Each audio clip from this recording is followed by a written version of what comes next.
Afambo Umenze Onyedikachukwu Agbalizu Cyril Chukwujekwu. Ihe a na-eme taata bụ Ahia Ozo Unubi 2025. Ndị na-echiri ọzọ for past 5-6 years. Taata ha na-azụ ahịa ọzọ.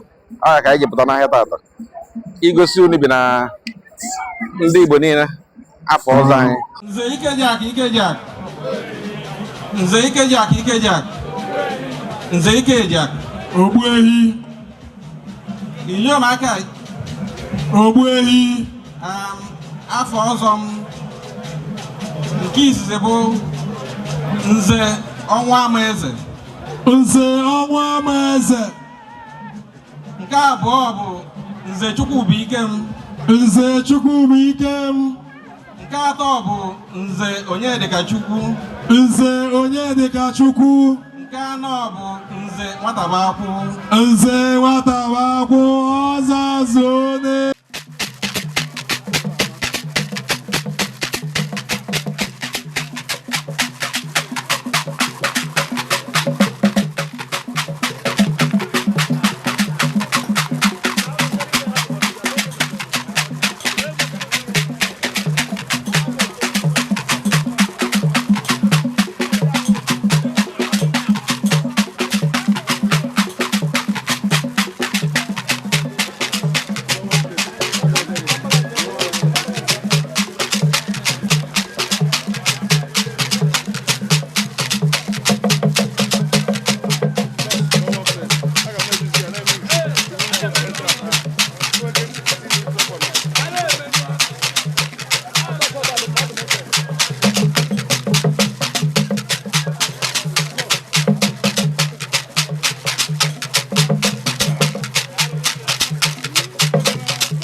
Afa bụ Chief Ignatius Agbalizu bere ọdachi Unubi Igab International.